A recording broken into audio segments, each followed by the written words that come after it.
society. Collectively, we are the ones who do the undervalued, underpaid, and unpaid work that makes society run. And when we decide that we're not going to do it anymore, we shut shit down. Today is just a small demonstration of what it would look like if we were to refuse playing our part in society in a world that continues to undervalue our lives and our labor. We stand with women all over the world today in over 50 countries. Women are rising up, withholding their labor and saying, no, I'm not going to play my part until you take me seriously and treat my life and my work with dignity and respect. We are in solidarity with all of those women today. By connecting our struggles and fighting back together, we are powerful and we can begin to win. Today is a day for demonstrating that power, our collective power, the strength we have when we come together. Today is a day for fighting for a better world.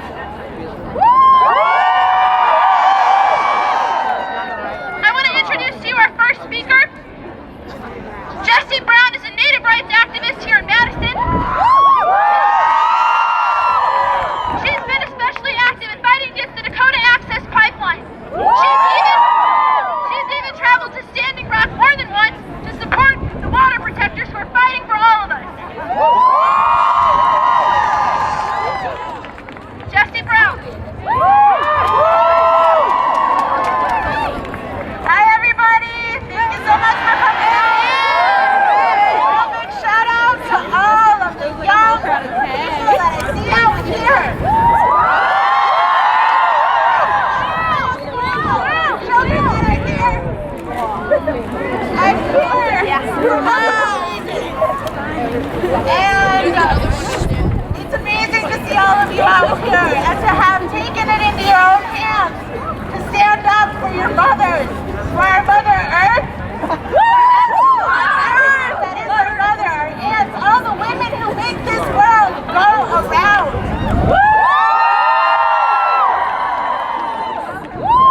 As it was stated, I have been to Standing Rock 3 times as a medic, and I saw many injustices happen.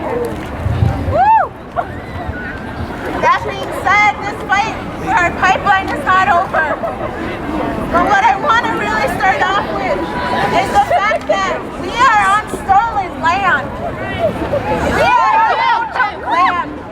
It has been stolen, and we have to fight and make sure that we recognize that. We need to recognize everything that they and Indigenous people all over the world have been through. But we need to respect their land. We need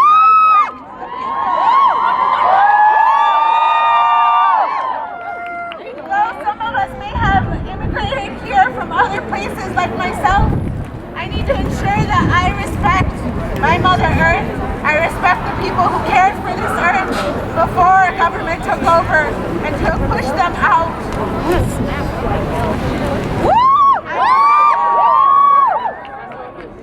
From the Maya Nation. And I am an Indigenous woman.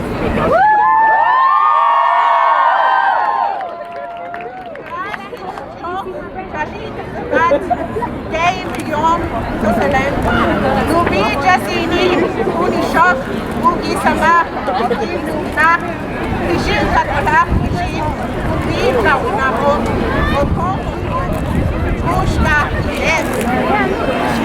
That is it. And I am an Indigenous woman, Greater Nation of the Maya Nation.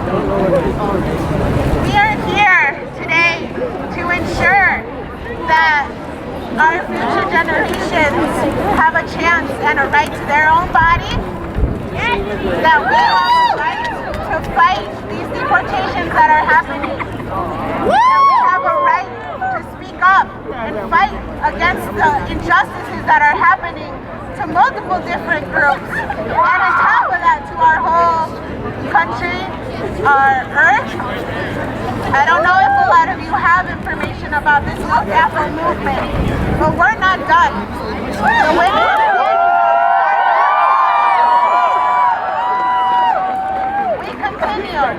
Indigenous people are rising, and we will continue to rise because that is our right. I struggle as a woman of color. I struggle for my gender, and I struggle to keep a job due to both of those things. And on top of that, I am denied to be able to identify as an Indigenous woman.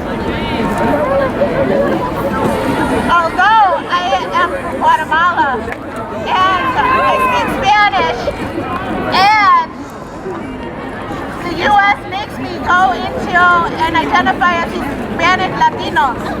There's no shame in that. But my blood is Maya.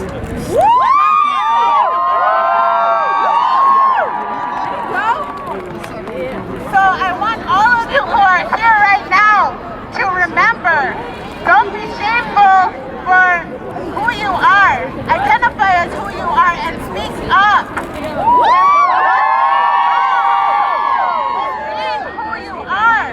If you have a problem and people are telling you that you need to identify as something other, that is wrong and that is shameful.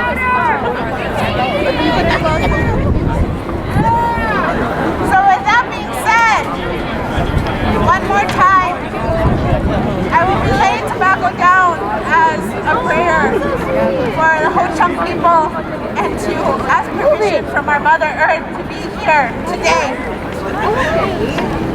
I want you all to be assured that you have people behind you.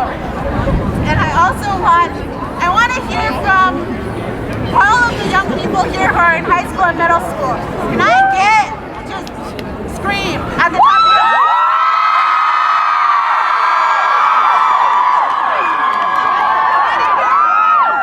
All the college students who are here. I want to hear from the teachers who are here. I want to hear from our young kids who are over here that are in preschool and are watching all of us right now, and we must help them know that this is okay and that we will fight for their rights. We will fight for the next 7 generations. We will make a difference.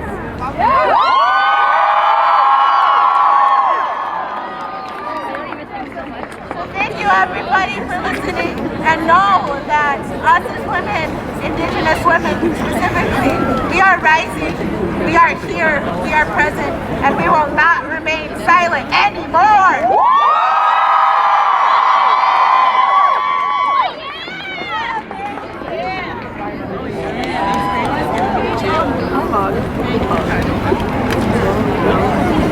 Our next speaker is Samantha Adams, a student at UW-Madison and the outreach coordinator from the Campus Women's Center.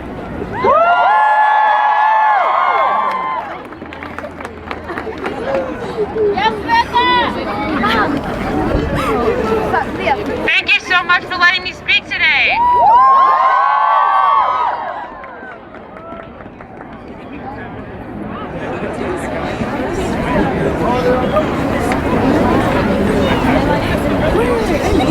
I'd first like to extend my gratitude to all the organizations with us today for allowing me to speak at this time. I'd like to reiterate that it is Ho-Chunk land I'm standing on, and that is that land that's holding me up to enable me to speak on what I'd like to today.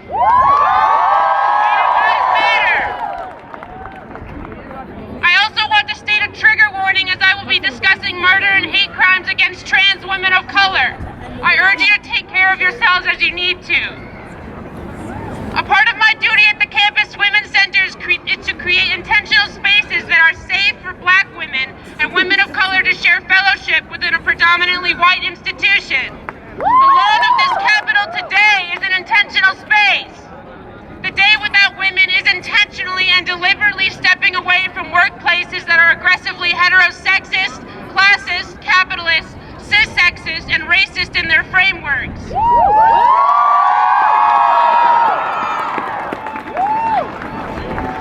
Thank you. There have been and will continue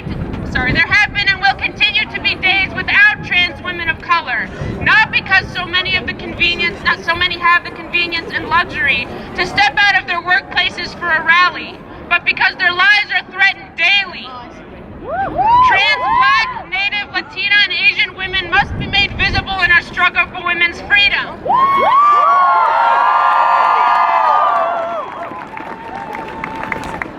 And we must not allow them to continue to be murdered senselessly without any acknowledgement, not just from the U.S. government, but by people in activist circles such as the ones you and I all stand in.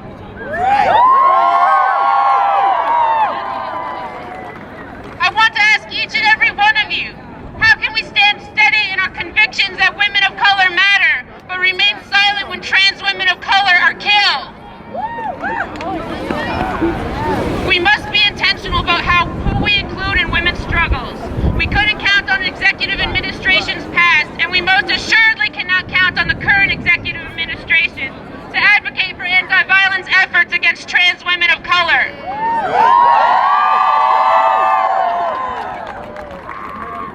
So far, in just 2 months of 2017, there have been at least 7 reported murders of trans women of color. I need you all to say her name with me. So after I repeat the names, I'd like you all to say her name.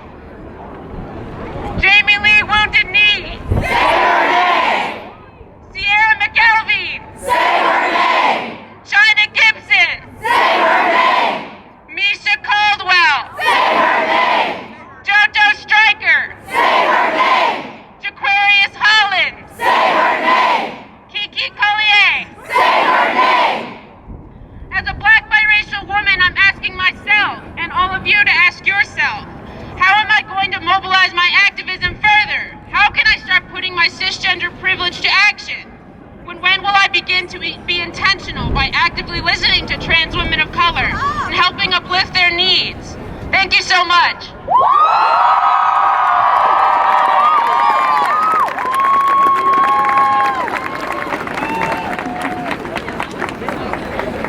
Our next speaker is a UW law student, a Marxist feminist, and a member of the International Socialist Organization. Please welcome Haley Archer.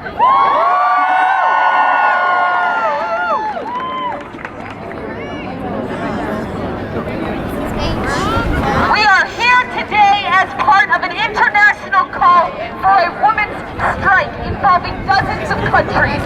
This call responds. We gotta lean on each other for help, you know what I'm saying? This call responds to already existing struggles that are led by women. I am honored and proud to stand in solidarity with them today. We stand with women in Poland in their courageous fight to stop the ban on abortion. That's right. In Ireland and South Korea in their struggle for full reproductive rights. Stand with women in Palestine who are fighting to keep their homes and build lives without checkpoints. We stand with women in this country in the ongoing struggle against the Dakota Access Pipeline. In the emerging struggle for immigrants' rights and to stop the deportation. Anti-fascist and anti-assault organizing happening on campuses across the country. And in the movement against police brutality. Here in Madison, the fight is on our turf and we are under attack. There are anti-choice protests trying to defund and shut down clinics we depend on. And they are not fringe fights. The president agrees with them. Here, legislative bill has been introduced that would prevent state employees' insurance from covering abortion at all. That affects 250,000 women in this state. Last year, Madison poverty rates reached their highest in 30 years. On campus, reports of sexual assault have spiked more than 100 over the past year. We've got a lot of fights on our turf, but we also have a rising women's movement. Put on your fist if you were here on January 21st. 75,000 of us demonstrated the tremendous potential of a new feminist movement. But what kind of feminist movement it will be depends on what we do, depends on what we reject and what we demand and why. Today has been called a women's strike. What is a women's strike? Certainly it's not a trade union general strike. That would be impossible right now. And a lot of us are here on our lunch breaks. So we know that cuts to public labor are cuts to women's lives. But there is another meaning of women's strike. It's an understanding of unpaid and overlooked contributions of women's labor. Women's work in the home especially, but also work deemed women's work is devalued or differently valued. We want to draw attention to the important role of women in the functioning of society. We care for the elderly. We cook, we launder, we clean. This work performed by women is critical and not respected. This is especially true for Black women, and for Latinas and women from immigrant communities who are paid much less. Black women in this country are paid 63 cents to the dollar of a white man. Undocumented women working in agriculture and domestic work not only toil for low wages, but are under the constant threat of physical and sexual violence because of absence of workplace or civil protection on account of their documentation status. I got a little more.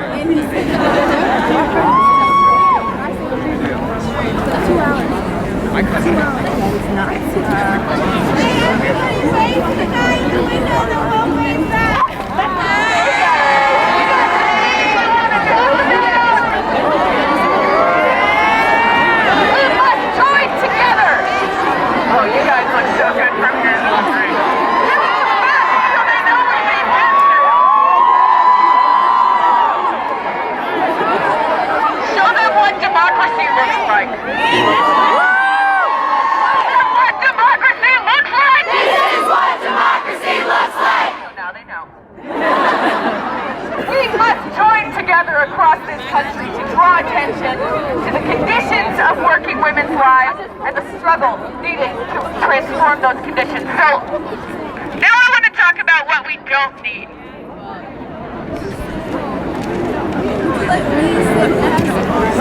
We don't need lean-in feminism that tells us the reason we don't have the lives we deserve is like we don't know how to ask.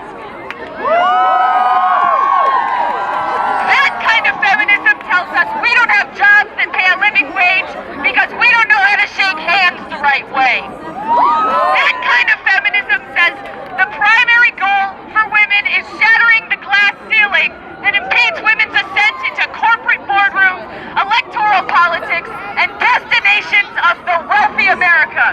In contrast, we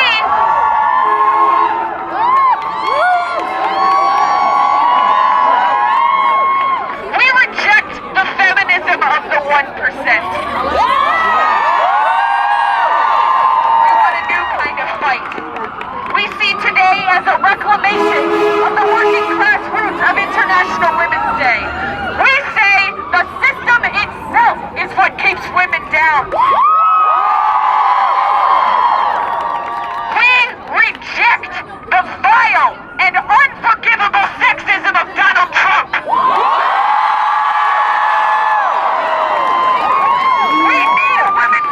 That connects women's oppression to all the attacks launched by his administration.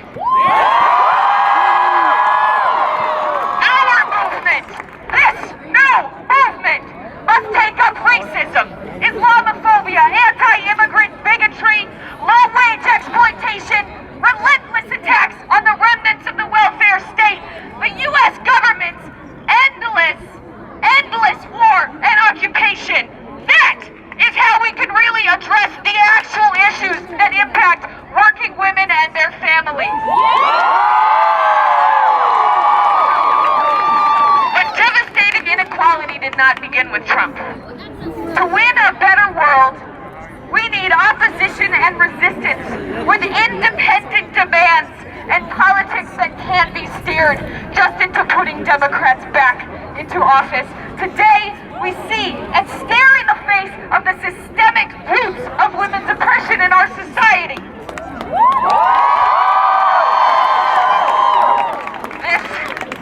This is the beginning. When Trump was elected and the Democrats told us, you gotta give them a chance, they made one thing clear. They made one thing very clear. No one is coming to save us. We must fight for ourselves and fight for each other. If we don't fight, we will continue to lose until there is nothing left. If we fight, we can win.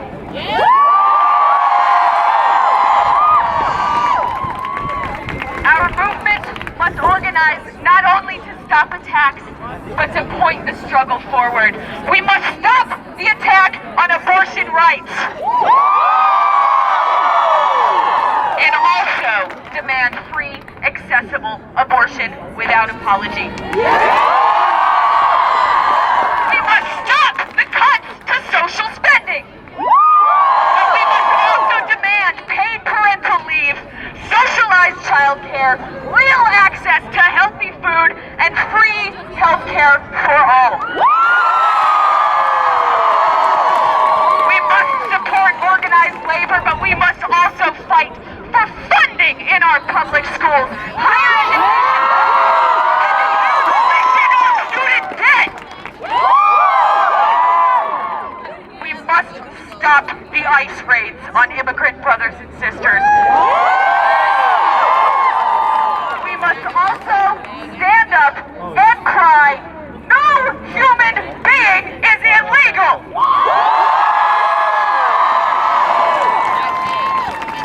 So what are our next steps, you might ask? I have a couple ideas. We should organize as a women's movement for the May 1st national protest for immigrant rights across this country. We should mobilize to defend the Affiliated Medical Services abortion provider in Milwaukee. The defense action is April 14th. Be there. Sooner than that, you should organize. We can only do this together. I want to invite everyone. I'm a member of the ISO, the International Socialist Organization here, and I want to invite everyone to a meeting tomorrow that we have, 7 p.m. on, what's the title? Sexism and Capitalism, the things that I hate the most. It'll be about how to fight those things. 7 p.m. Sterling 1313. Come to that. So, to conclude, there is a tremendous amount of work ahead of us. We deserve better than poverty wages. We deserve better than deportations, better than crippling debt, and we deserve better than environmental degradation.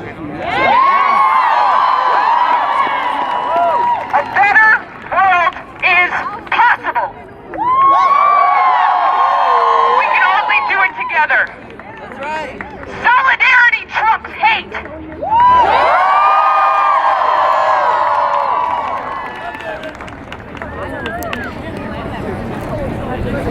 Pride United, a new organization focused on inspiring and channeling the power of women and girls to become activists of today. She'll be joined on stage with some of the kids that participated in an event this morning, learning about women in Wisconsin's history and Wisconsin's government. Welcome, Sarah.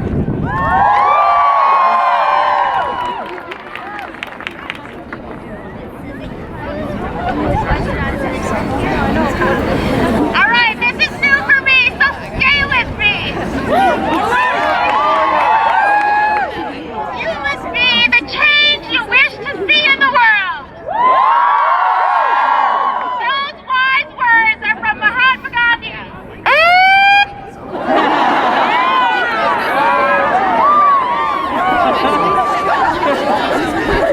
I believe in this sentiment and the fact that you are here today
through vigorous action.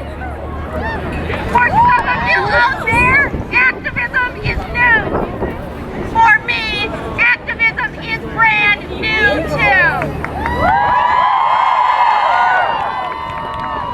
Honestly, I thought I needed to know a lot about government, about policy, about politics, to say anything to affect change.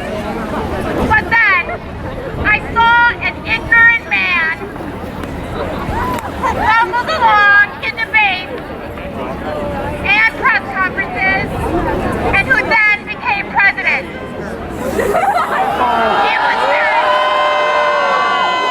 It was then that I stopped worrying that I knew too little. I instead began to worry that I knew too much to do too little. I am here standing before you not because I have any special skills or extensive knowledge. I am only here because I have mobilized my outrage for action, and you have too. We do not all have to take the same approach to our activism, but we must each do our small bit to collectively create a strong movement. This is calling your representatives, signing petitions, running for office, volunteering for a cause, joining a group, leading a sit-in, writing letters of petitioning, direct lobbying, participating in a consumer boycott, investing ethically, or demonstrating like today. Today, my activism was coordinating a morning of activities for our young girls, including my 2 6-year-old daughters.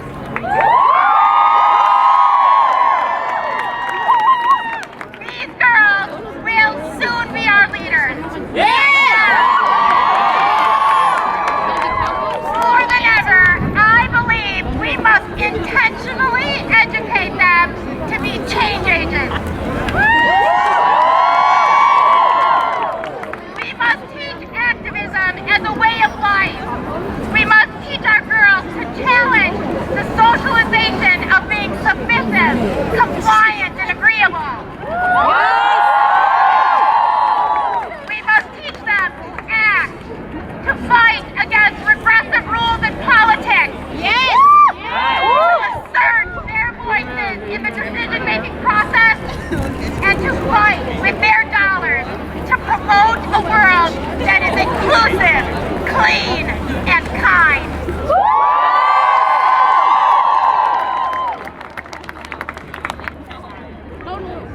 Take the stand with me a little bit more. If we want to raise gutsy girls, we must be women warriors. Warriors that are examples. Women committed to the responsibility to help, not just hope, to move our society forward. Women that use our innate nature to build relationships and to be in communities. We are our sisters' keepers. We must hold the hands of others who are also oppressed. We must bind together and rise together. We must be united. I close with this. Today, here, we are all agents of change. You may approach each day going forward with an identity, not only as a woman, or as a wife, a sister, friend, teacher, engineer, or student, and activist.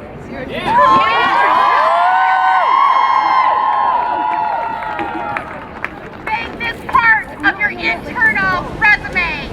Be an activist. Be the change you wish to see in the world.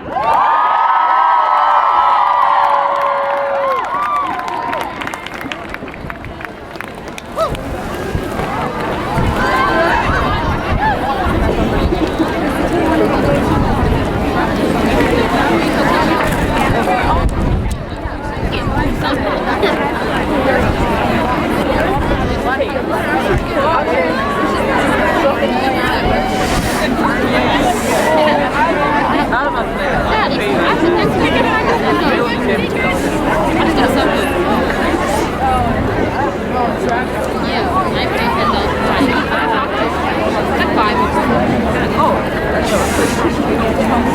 next speakers are from Freedom Inc. here in Madison.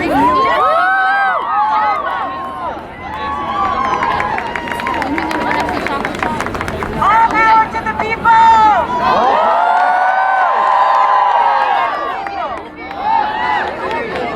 My name is Jessica Williams, and I'm a proud Black woman. I spent the last 5 years in Madison fighting to create a just world for all of us. I'm a gender-based violence advocate at Freedom Inc. At Freedom Inc., we are a dynamic group of women, queer, trans, and young people who are ending violence with Black and Southeast Asian communities.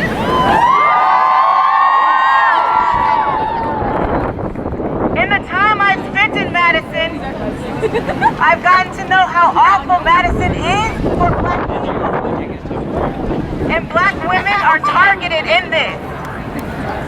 From Zora Neale Hurston to Malcolm X, it has been said Black women are treated the worst, are disrespected the most, and bears the burden of the world. It is our work to undo that harm, to create a freedom for Black women.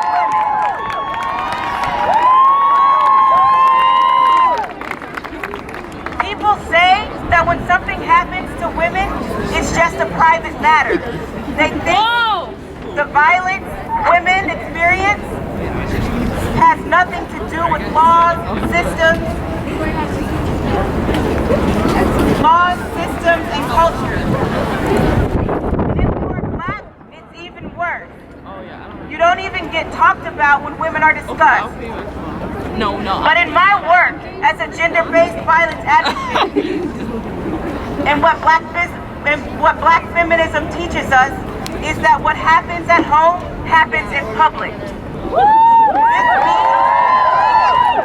This means that violence against women, patriarchy, is not just personal or private, but also structural.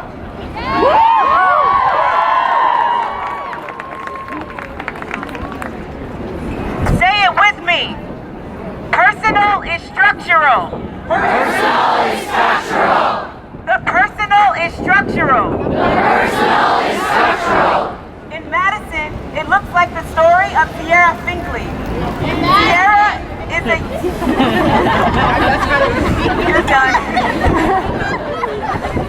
In Madison, it looks like the story of Sierra Finkley. Sierra is a young Black woman and mother who was trapped in a deadly abusive relationship. She, like many other Black women, was cash poor. Schools failed her. Healthcare was not very good. These are all conditions created by systems and laws that target women, and Black women especially.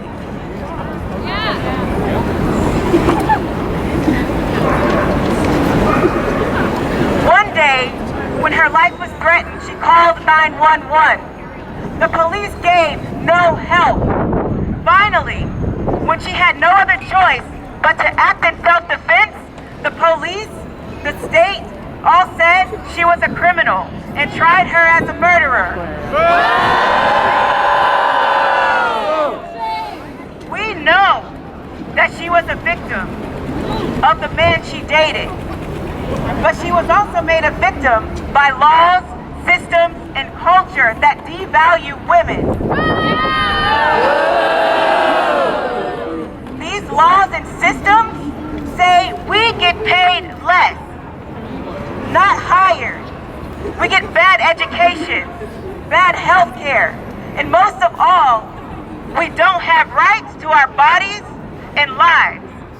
So many of us suffer unsafe abortion or being killed by partners. In this case, the police and state said that Sierra doesn't even have the right to live because her defending herself was a crime. This administration is going to attack all of us who are fighting to have power and control over our lives. The attacks have started with the first attacks against women through taking away protections to safe abortions and reproductive health care. This is not new, but let's talk about what can be new and what can be different with us. We have always been here in the struggle, black women and brown women, while you have been nowhere to be found. Now that times have gotten a little rocky and scary for white folks to ask for solidarity, but what we are fighting for is freedom.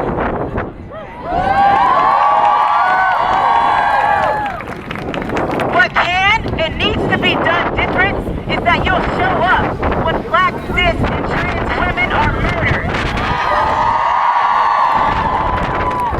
You'll show up when teenage girls like Janelle Lear are thrown to the ground with the police officer's knees to her neck. You'll show up when we're demanding community control over police. Say it with me, community control. Community control. Community control. Community control of the police is one of the ways that black women can determine safety in our community. We would be able to determine the policies, practices, and priorities of the police. When someone like Sierra Finkley calls the police for help, they would ensure her safety the first time she called. They would not criminalize her for fighting back and defending her life. We demand community control of the police. Community control. Community control of the police. Thank you. All power to the people. Up next is my comrade, Jean Moore. Hi everyone, my name is Jean Moore. I am the child of Hmong refugees. I am a queer femme Hmong woman and a community organizer at Freedom Inc. Like what Jessica said, nothing about this administration is new. Southeast Asian refugee families are still being ripped apart by the so-called criminal justice system and being raided by ICE. Southeast Asian youth are being racially profiled and criminalized in schools and out on the streets. Our kids are being funneled into the schools, the prisons, the deportation pipeline. Southeast Asian families are not getting adequate health care because it is not accessible and affordable. Southeast Asian elders are living in poverty and are linguistically isolated and surrounded by food centers. So nothing is new. Nothing has changed at all for us. What we need is community control. Community control over resources and institutions. So that we can determine for ourselves. And we need the Madison community. The ones who are more privileged. Those of you who are white and middle class to show up.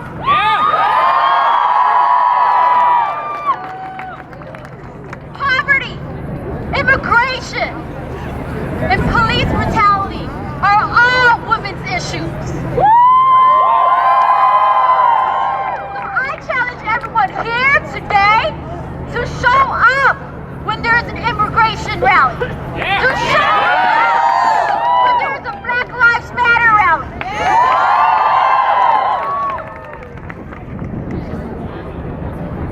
Because that is what true solidarity and unity looks like.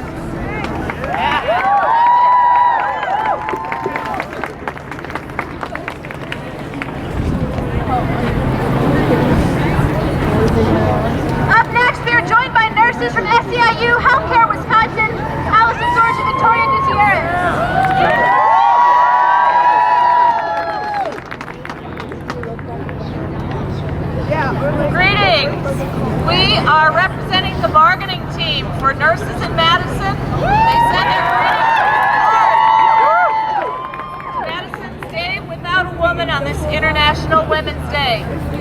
Recently, we unionized nurses are bargaining a contract to guarantee safe and quality health care for the Madison community.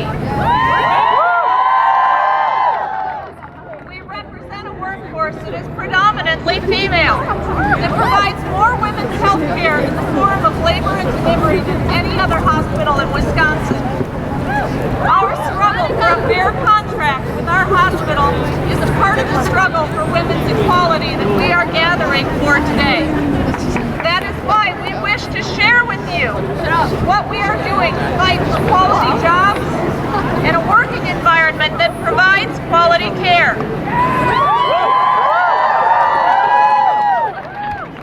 Nurses work long hours, oftentimes staying late from a 12-hour shift to finish documentation. It is not unusual to go an entire shift without breaks. This disproportionately affects our new mothers who are also nurses, some of whom stop breastfeeding early because they lack of resources for lactation breaks at work. If we do get a lactation break, it's rushed and often doubles as our lunch break. We worry about our patients during these breaks because the nurse looking after them as we're taking a break are also caring for their own patient assignment. An overworked nurse is doubly burdened when another nurse needs to take a break. We're currently bargaining for more consistent breaks and control over our schedules. Our new mothers face another burden, the lack of a fully paid maternity and child-rearing leave. While we may be allowed off for the weeks following a birth, it's up to us to use our short-term disability benefit at reduced pay, use accrued paid time to pay ourselves, or go unpaid.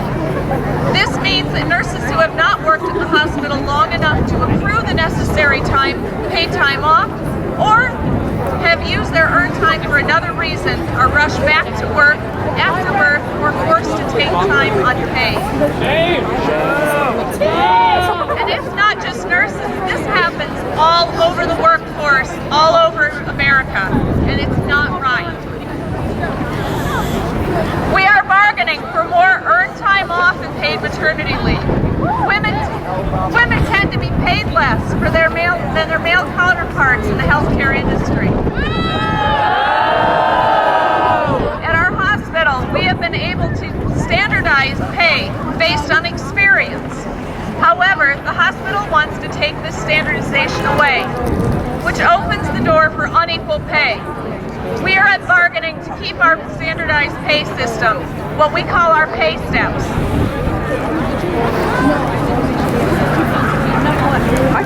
Staffing is a critical issue for us. The hospital has just enough nurses scheduled so that everyone works hard. Our patients get the care they need. But when nurses call in sick, or a few extra patients go into labor, or a patient suddenly becomes critically ill, we may find that we do not have the necessary staff. It's not just a lack of lunch breaks. What if we don't have the staff we need to provide safe and quality care when we hit a bump in the road? Just-in-time staffing, not unlike just-in-time production in factories, fails to account for the deviations that are reality. What is more, just-in-time staffing means that one unit is down a nurse. They bring a nurse from another unit, and we call this floating. Because of the hospital's staffing needs and models, it relies more and more heavily on floating. Nurses who are not accustomed to a certain kind of care find themselves playing critical parts in a patient's life. For instance, if a patient comes into the hospital provided with a pacemaker, the nurse giving the education before they go home may not have given that information or education to a patient before. Likewise, the nurse teaching a new mother how to breastfeed is rushed in his or her teaching because she or he may have too many other new mothers to care for. Nurses and our patients deserve better.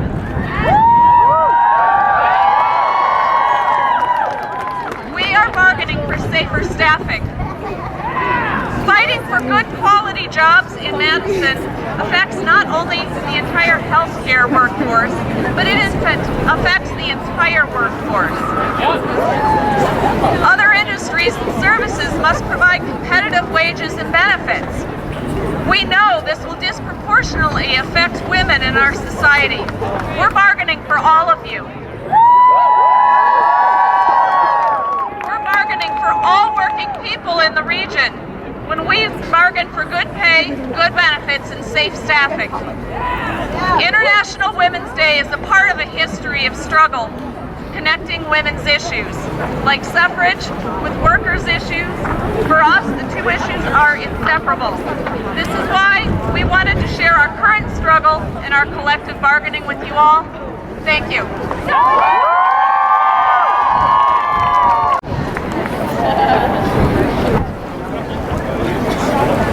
Hello, Madison!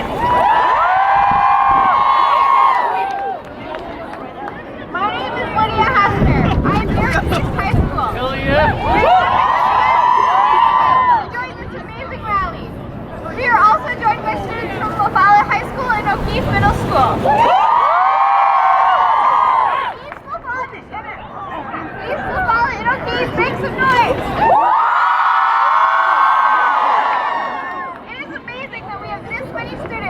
Showed up and cared this much.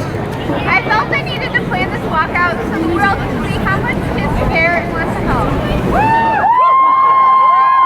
feel like I don't have a full voice to make the changes that I want to see. I'm always hearing that teenagers don't know or care about politics and policies. Is that what you see? Based on this crowd, I know that this is not the case. We as students are trying to make our voices heard in the loudest ways we can. Living in Madison, I feel like we have many opportunities to speak out and make our voices heard. I feel very privileged by that. Although I am young, I will do everything I possibly can to make positive change. After the election, I can feel the impacts both personally and indirectly. Going to a public school opens my eyes to both diversity and opportunity. I feel like East has a lesson they can teach the world. We don't have clubs based on political beliefs and parties, but instead we have many identity clubs that work together.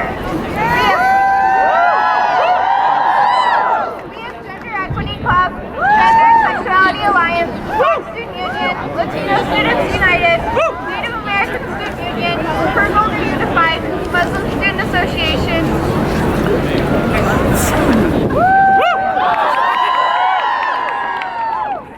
United Asian Club, Girl Up, and I'm That Girl. Instead of having a two-party system as the only way to get things done, which doesn't seem to be working, we have many groups that all can work together to help each other in our school community.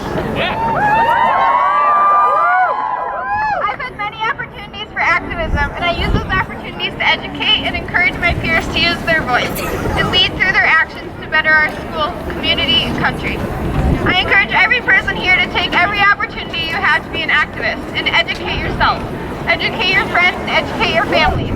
Change the world in every way you can and make your voice heard. I've only been on this planet for 15 years, and I want in my lifetime to see us move far forwards with women's rights. Yeah! I can tell you that I am scared, and I'm sure many of you are as well for our future. But when I see my classmates here, I know that we are the future.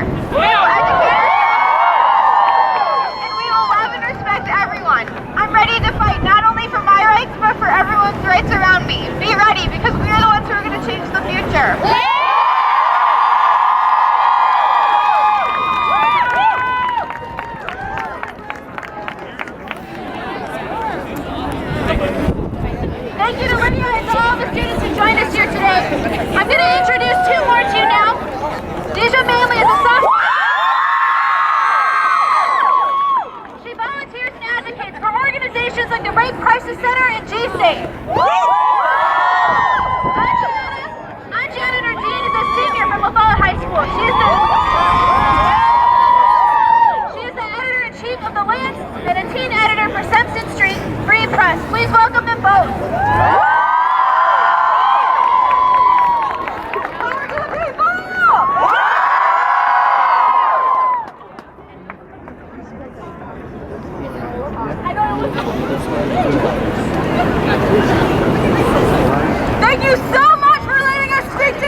LGBTQ plus individuals, people of color, and those who are rendered invisible.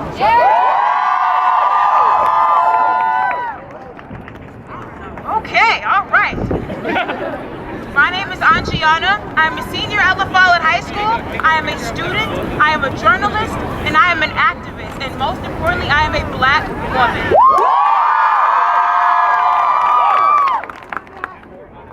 Like they said, I'm an editor-in-chief of La Follette newspaper. I'm a teen editor at Central Street Free Press, and I advocate for those who don't have a voice by speaking on issues that people bury into the ground, such as women's rights and Black Lives Matter. That nobody wants to discuss. We're here to make people aware of the problems in our community and our nation.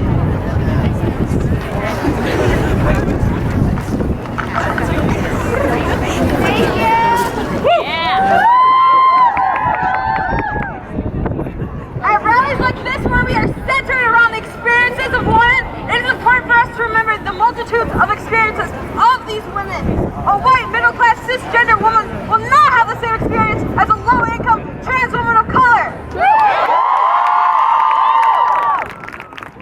We cannot fall into believing a single narrative of oppression. We must acknowledge that our experiences are just as important and just as valid as the others. This acknowledgement is of utmost importance in order to move forward as we unify the people.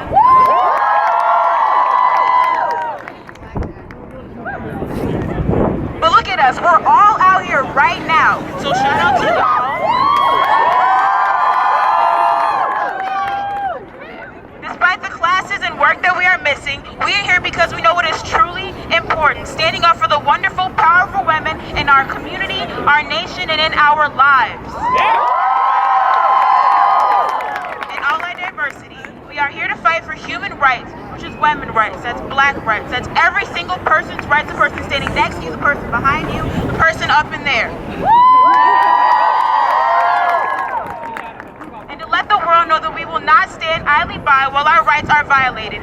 We, us, will fight back.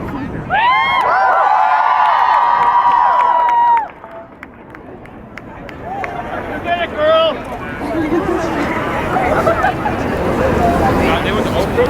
Power to the people! The Women's March renewed my faith in humanity, and it is reinforced again today. A great part of it has been lost after we had 54 million citizens vote for sexism, xenophobia, homophobia, and institutionalized racism over anything else.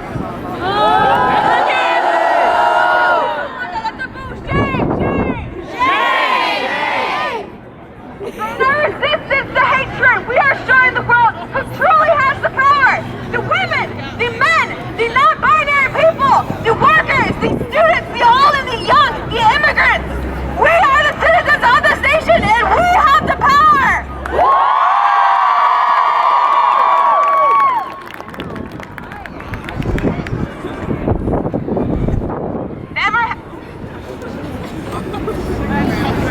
Never have I lost faith that the citizens of this nation would find a way to come together just as we have today.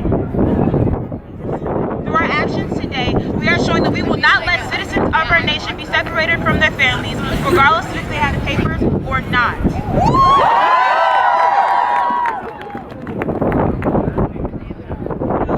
We will support each other. We will support each other regardless of gender identity, race, sexuality, creed, or ability. We will never allow for sexism, racism, homophobia, or xenophobia to reign over us. I know that we, the backbone of this nation, will continue to fight to protect each other and to fight for equity. And we will never, ever be satisfied until that is achieved.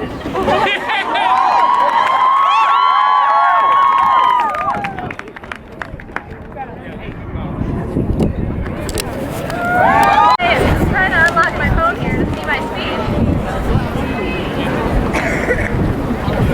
Alright. I'm here today as an organizer with the Women's March. I organized buses down to DC and had an amazing day. I know Madison had an amazing day as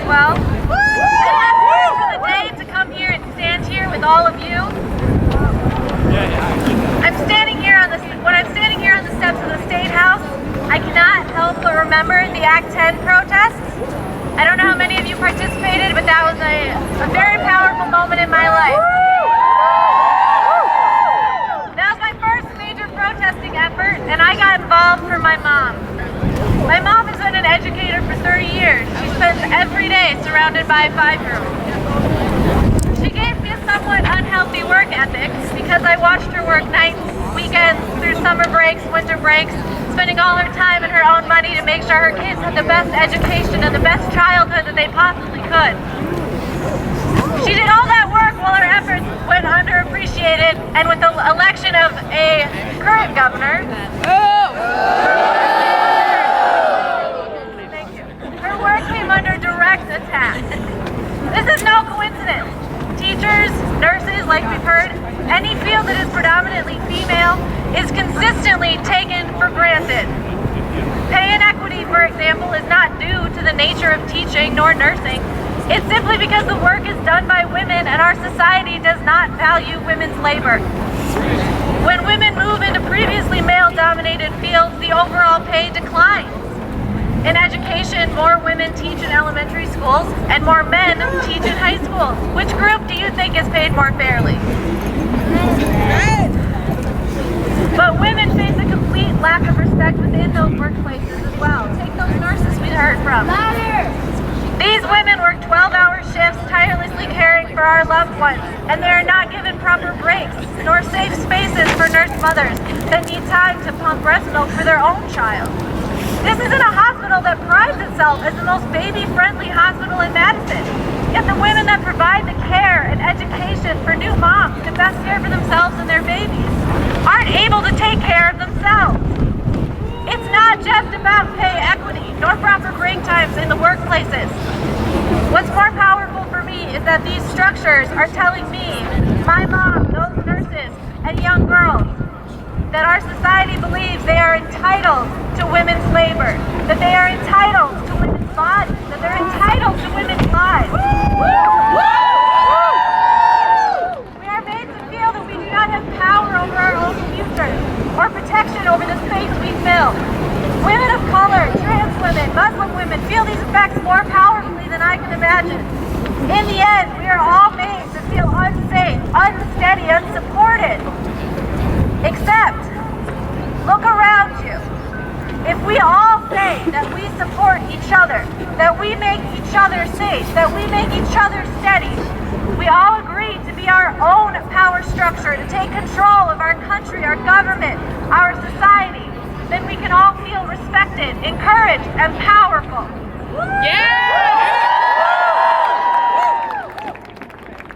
We can do that by taking this energy, all of this power I'm looking at today, into the Capitol, into town halls, in front of our officials, and demanding that they work on our behalf to dismantle the patriarchy in this country. You can do that with me right after this rally. You can show up in April for the spring election. You can work for campaigns. You can protest. You can march. You are powerful. We are a force.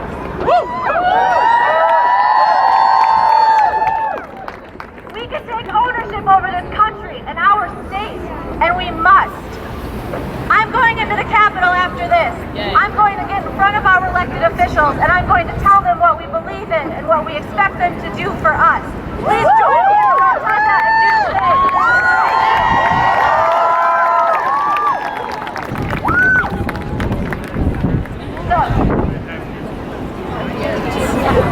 Next up, we have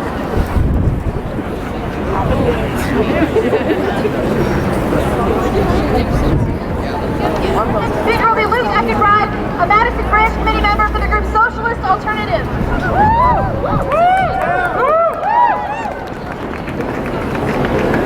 Thanks for all coming out today.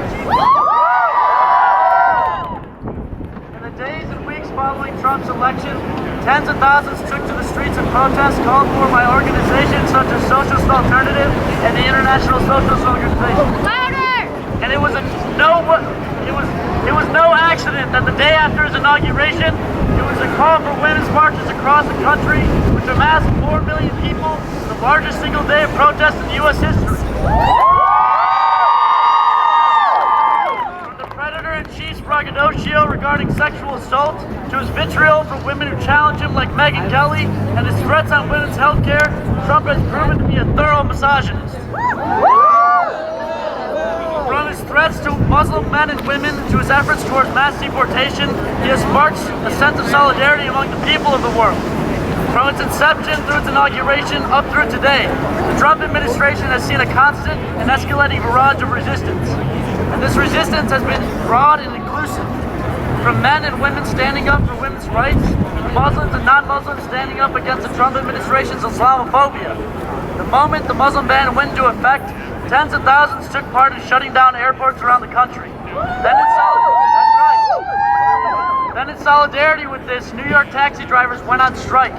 And through these direct actions, people showed their willingness to move beyond mere protest to directly impacting economic flow. And this brought about a tangible result. If we are to continue with such success, we can't take these temporary victories for granted. Every victory will come from continuous struggle. We can see this in the fact that Trump has already reinstated a version of his Muslim ban, as well as deepening and broadening his attacks on women with the most recent threats to the Affordable Care Act and to defunding Planned Parenthood. If we are to represent a real force in stopping Trump's vicious attacks, we have to be willing to further escalate, more frequently using mass direct actions and mass civil disobedience, like blockades against deportations, shutting down airports and banks, and striking on mass scale. This necessarily means disrupting the status quo method of politics on Capitol Hill, making uncomfortable the establishment Democrats and Republicans alike.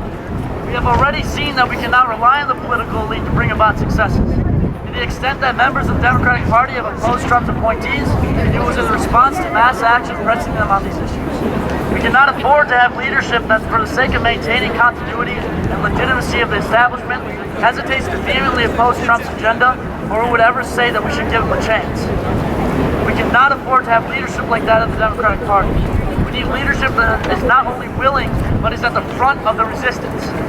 So that when the Republican-dominated governments, now composing 2/3 of all the states, attempt another attack on women's reproductive rights, there would be a call to mass action. Instead of keeping mostly silent and allowing the extent of resistance be contained to ineffectual debates of inner circles that are more afraid of people's movements than of authoritarian-leaning bigots, as we saw exemplified by the 2016 Democratic primaries. When, as Sam had said, trans women are being murdered regularly, empowered by anti-trans politics like Trump's rescinding of Obama's executive order, and tens of thousands of women who depend on affordable health care of Planned Parenthood may have this service taken away entirely, and when undocumented immigrant women cannot approach authorities to resolve domestic violence without the threat of being deported. And when Muslim and non-Muslim women who are fleeing violence caused by U.S. imperialism in the Middle East are trapped in war zones, we cannot wait for sluggish leadership to stop Trump. We will have to learn of and use what tactics to force the ruling elite who have control over the government to concede. This is why Socialist Alternative is joining Voces de la Frontera and calling for a nationwide strike on May 1st, International Workers' Day. To send a clear message that it is we the people who run the show. And this sort of mentality must continue if we are to win lasting changes. This means that we will have to rely on our own strength, built by the grassroots organization of millions who have already moved past the ineffectual politics hashed out in parties of big business. Fighting Trump necessarily means that we must also fight the billionaire class. This ruling elite, whose control has existed for far too long and whose power is too pervasive within the two corporate parties to attempt their reform. This is why Socialist Alternative calls for the creation of a new mass party for the 99% that has no ties to corporate cash or the billionaire class. Leadership that will call for action to halt oppressive agendas, and furthermore, that will put forward a radical program of gains for 99%, developed from organized grassroots activism like that of the organizations which put together this event. In the end, Trump's election is a symptom of the deep sickness of the capitalist system, like a long-developing cancer reaching the malignant stage. It's not just about Trump. It's about the whole system run by the billionaire elite. A system which allows for 20 people to own as much wealth as the bottom 50% in the U.S. And in the world, 8 people as much as the bottom 3.5 billion. A system which relies on dividing working people by race, gender, sexual orientation, and national origin. a system we need to be rid of. This means a fight for fundamental, democratic, socialist change, where the vast majority democratically control our resources and institutions for the benefit of all, as opposed to the profit for a few. If you all want to get involved and organize, some of our members are walking around clipboards and also flyers, as we'll be having an event tonight, a public forum that'll be discussing more about how we can liberate women. Thank you all for coming out.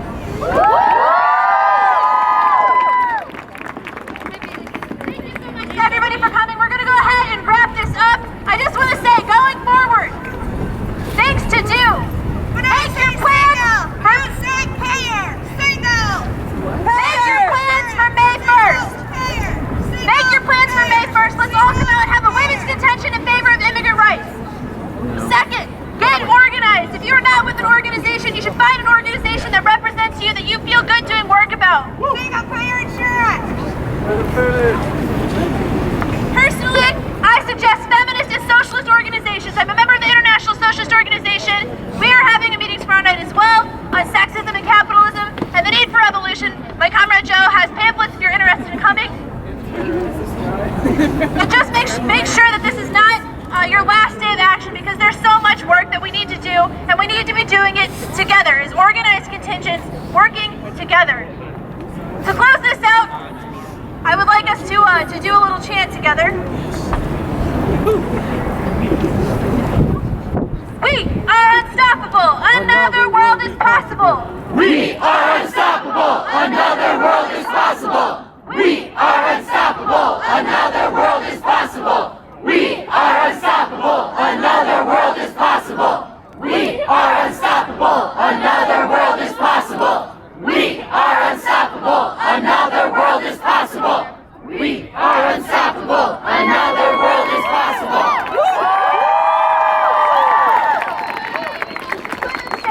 Solidarity.